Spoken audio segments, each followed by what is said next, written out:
السلام عليكم حبيباتي، ان شاء الله يا ربي تكونوا بالف خير وانتم تشاهدوا الفيديو تاع اليوم ان شاء الله جيت نشارك معكم توزيعات عرسي كيفاش خدمتهم.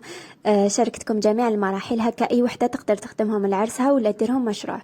اول حاجه جبت قطعه من التول، درتها على شكل مربع. جبت هاد الاساور كنت حابه نديرهم في الحجم المتوسط، ما لقيتش الوغ درتهم في الحجم الصغير.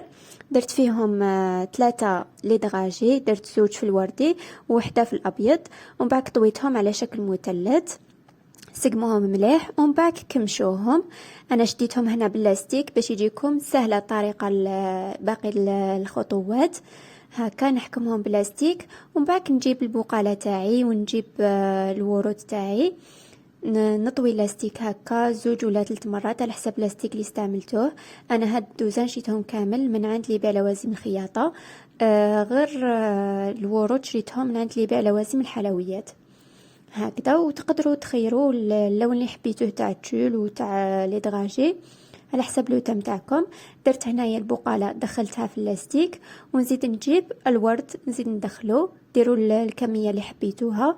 وبعدها نجيب الحاشيه تاعي، انا استعملت حاشيه غوز في الاورغانزا، تقدروا تستعملوا الحاشيه ساتا وديروا هكا فيونيكا، ربطوها ومن بعد شكلوها ونحو الزوائد، شكلوا مليح لونو تاعكم الاطراف تاعو. وهكا تكونوا تحصلتوا على توزيعات بزاف سهله، تقدروا تخدموها في اي وقت حبيتوا، ما تاخذش منكم وقت قبل العرسيتو.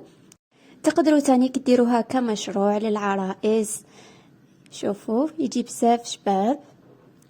وتقدروا ديروا اللون اللي حبيتوه على حسب اللون تاعكم، كيما قلت لكم انا خيرت في الغاز، جاب بزاف شباب. الحاشيه في اللون الوردي الكلاغ، والورود في اللون الوردي الفونسي غوز فوشيا. فوالا ونكونوا كملناها ان شاء الله يا ربي يكونوا عجبوكم. ديروا الكميه اللي حبيتوها على حساب ضيافكم، انا درت 50. فوالا نتلاقاو في فيديو اخر ان شاء الله. تهلاو في رواحكم، نشوفكم فيديو الجاي ان شاء الله.